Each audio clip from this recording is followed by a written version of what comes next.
Assalamualaikum warahmatullahi wabarakatuh. Perkenalkan, nama saya Nurul Safira dengan NIM 105281104923. Saya dari kelas 5 BBKPI, Prodi Bimbingan dan Konseling Pendidikan Islam, Fakultas Agama Islam. Di sini saya akan memberikan contoh sesi konseling menggunakan keterampilan bertanya. Sebelum kita lanjut, saya akan menjelaskan sedikit apa sih itu keterampilan bertanya. Keterampilan bertanya dalam konseling adalah kemampuan seorang konselor untuk menggunakan pertanyaan secara efektif guna menggali informasi, memperjelas masalah, memfasilitasi pemikiran, dan mendorong pertumbuhan pada diri klien. Pertanyaan yang diajukan harus relevan, terbuka, dan dirancang untuk membantu klien menjelajahi perasaan, pikiran, dan perilaku mereka secara lebih mendalam. Dengan keterampilan bertanya yang baik, konselor dapat membangun hubungan yang kuat dengan klien, membantu mereka mengidentifikasi tujuan konseling, dan mengembangkan solusi yang sesuai dengan kebutuhan mereka. Keterampilan ini juga melibatkan kemampuan merumuskan pertanyaan yang tepat dan menggunakan pertanyaan sebagai alat untuk mempromosikan pemahaman dan perubahan positif pada diri klien.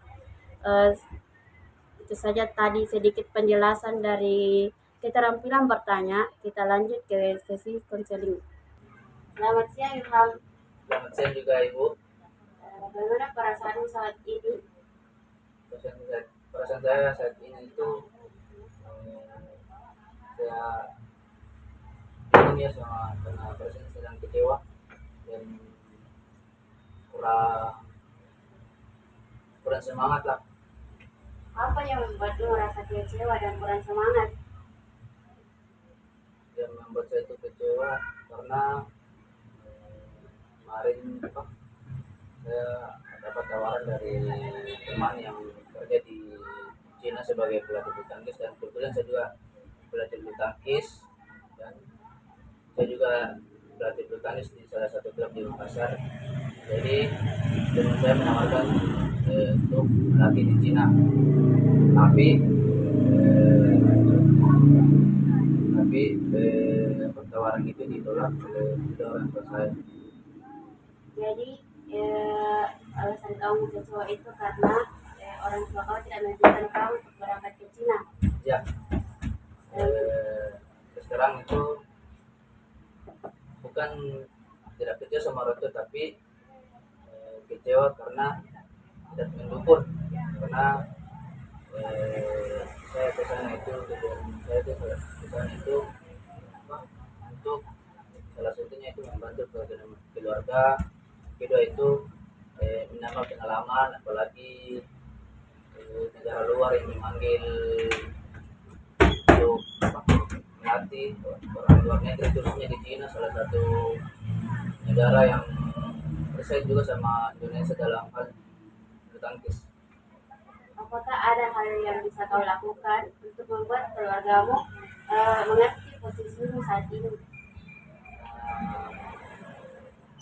Kemarin saya sudah coba untuk menjelaskan dari unsur pandangan saya untuk alasan saya kenapa keluar melatih itu ke Cina. Saya sudah jelaskan, tapi orang tua itu maunya saya harus fokus di pendidikan, khususnya bidang olahraga, dan kebetulan saya juga kuliah di Makassar, khususnya jurusan pendidikan jasmani dan rekreasi. Jadi di Makassar itu saya ada dua kegiatan, yaitu pertama itu saya fokus kuliah, dan saya juga fokus melatih bulu tangkis, khususnya di Makassar ini ada salah satu klub saya itu yaitu klub Garuda Makassar di Selami. Saya bina.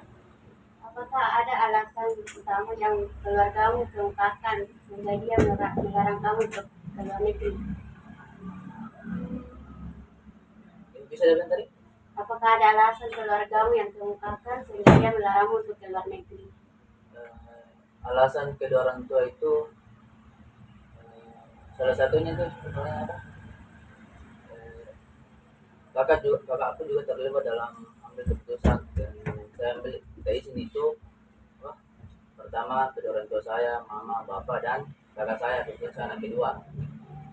Nah, mama bapak itu menjelaskan kalau kalau saya keluar ke Cina ini, eh, apa kalau saya keluar ke Cina ini tentunya itu pendidikanku selama kuliah itu di Makassar sia-sia. Kedua itu dari kakak, saya itu keluar ke Cina mau jadi bilang. Takutnya juga saya keluar itu ilegal ceritanya, takutnya jadi apa, takutnya jadi apa, jadi ilegal lah keluar, tidak legal, jadi ilegal. Apakah keluargamu apakah ada yang keluarga atau orang lain yang bisa menjadi penengah antara kau dan keluargamu? Sempat ada satu saudara saya kebetulan adik juga, yaitu apa, dia bukan menengah tapi mendukung saya. Dia tidak bersaudara, yaitu saya didukung adik saya tua saya itu, dia mendukung, ayo kak coba misalnya nanti sama-sama dijelaskan sama mama bapak. Tapi ya karena menurut adik saya itu gampang lagi di luar negeri apa jadi pelatih bulu tangkis, terus apa, apalagi kesempatan seperti itu tidak datang dua kali ya menurut saya, karena semua orang itu punya tujuan dan cita-cita tersendiri. Karena apa ya, percuma kita maunya menurut apa, percuma itu orang mau punya impian maunya A tapi maunya kedua orang tua atau eh, atau mama bapak itu tidak mendukung. Karena jujur saya ini yang keluar semata-mata, saya tidak menafsir itu semata-mata keluar karena uang. Karena ya lihat ini kondisi keluarga aku yang sekarang, apalagi saya sedang menjalani pendidikan masa perkuliahan itu, saya bersama adik saya 2 orang, jadi saya punya 3 orang. Tentunya tentunya apa, membutuhkan biaya yang tidak cukup banyak lah, membutuhkan biayanya. Jadi ya yang saya sesali itu ya tidak bisa tidak diberikan keluar alasannya. Jelas ya menurut itu, padahal saya sangat berkeinginan juga, tapi kan kemarin sudah dikasih Pak, tidak dikasih izin ya, saya cuma pasrah saja. Semisal kau itu ke luar negeri, nekat ke luar negeri, apakah ada kekhawatiran yang kau pikirkan apa yang pikirkan orang tua? Kalau nekat misalnya pergi, Seperti jadi orang tua, iya,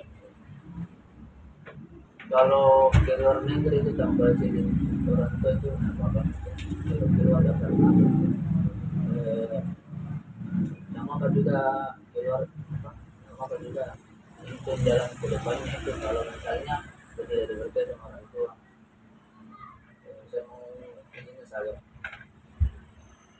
eh, itu. semisal kita ke luar negeri, bisa kita ke luar negeri, bakalan ada cara untuk bisa kita terus terhubung dengan keluarga kita semisal kita ke luar negeri ini. Cara berkomunikasinya Iya, karena kan di jarak jauh kan alasan kendaraannya juga karena jarak jauh toh. ya karena jauh, alasannya karena jauh, karena orang tua juga makin tua, ada yang jaga kan. Kalau komunikasi menurut saya itu waktu Indonesia itu sama Cina tidak beda jauh, maksudnya sama sih, tidak ada di perbedaan waktunya, kayaknya beda 1 jam karena ya, perdekatan Indonesia sama Cina kalau dipandang negara tetangga lah istilahnya kalau di Cina. Cara komunikasinya itu ya mungkin ya, tidak sulit ya, karena yang pertama itu tidak beda di waktunya, yang kedua itu eh, mungkin jam kerjanya di sana nggak terlalu padat ya karena kita cuma melatih. Bagaimana komunikasinya dengan orang tua tak? Kalau misalnya jarak jauh ini, maka kita tetap terhubung gitu. Tetap terhubung. Dari osinya tadi itu karena adik tak mendukung gitu, Ya, ada salah satu adat yang mendukung. mungkin bisa berbicara ulang kepada orang tua tak dengan dia adik tak begitu. Kemarin itu eh, kan kemarin itu ada teman yang keluar, kebetulan itu ternyata saya kemarin saya tidak jadi berangkat. Jadi teman saya tidak berangkat ke Cina. Sekarang itu teman saya ada di sana. Kemudian di sana ya, kerja pelatih di sana sebagai sistem pelatih dengan tadi ya beda jauh lah sama di Indonesia, karena di Indonesia itu menurut saya itu untuk ketenaga kerjaannya itu ya si rendah menurut saya, apalagi di Indonesia itu ya orang yang eh, orang yang paling kebutuhan, banyak uang, banyak kebutuhan dan banyak anak yang dia bisa. Jadi ya di sana itu ya dimudahkan lah pekerjaan di sana setara dengan gaji sama pekerjaan, dan gajinya ya lumayan luar biasa dibandingkan di Indonesia. Apa kamu berencana untuk berkomunikasi dengan orang tua? Berencana komunikasi ulang itu kemarin sempat dibutuhkan sama adik lah itu, ini adik adik aku bilang, ayo kak coba waktu nanti kalau habis wisuda coba kita mau kan ada di teman di sana tuh, baru dari juga alasan ilegal ke sana karena ada yang teman yang itu teman di luar kampung nih. Jadi ya, untuk membujuk itu ke depannya itu mungkin tidak menutup kemungkinan bakal membujuk lagi orang tua apabila kalau misalnya di Makassar yang menganggur atau tidak belum ada info pendaftaran S2 PPG, karena rencana maunya itu orang tua itu habis wisuda itu disuruh lanjut PPG atau S2. Jadi karena kamu sudah memiliki rencana untuk berbicara ulang dengan orang tuamu, yang bagaimana perasaanmu setelah kita membahas ini? Perasaan saya sudah mulai membaik karena kita sebagai mendengar, karena jujur masalah teman kemarin ini agak cukup tertutup ya masalah saya ini, karena yang saya ceritakan itu hanya adik-adik saya itu kurang, saya itu anak yang kurang terbuka sama orang tua. Tapi selama saya berkuliah di Makassar sama adik-adik itu saya lebih dekat sama adik, kalau misalnya mau cerita itu adik-adik saja. Terima kasih ya sudah menceritakan masalahmu. Ya, Dan nanti kita bakalan ketemu di minggu depan untuk melihat perkembangannya. baik Bu. Itulah tadi contoh sesi konseling menggunakan keterampilan bertanya. Jadi dapat disimpulkan bahwa konseling memiliki permasalahan yaitu tidak mendapatkan restu oleh orang tua dan saudaranya untuk berangkat ke luar negeri, apalagi ini keberangkatan pertama konseling. Dengan menggunakan keterampilan bertanya, memudahkan konselor untuk mendorong klien berbicara lebih luas dan mendalam tentang pengalaman dan perasaan pikiran mereka. Ini dilakukan dengan menggunakan pertanyaan terbuka yang tidak mengarahkan jawaban klien, tetapi memberikan ruang bagi mereka untuk mengeksplorasi diri. Itulah tadi dari contoh sesi konseling. Cukup sekian dari saya. Assalamualaikum warahmatullahi wabarakatuh.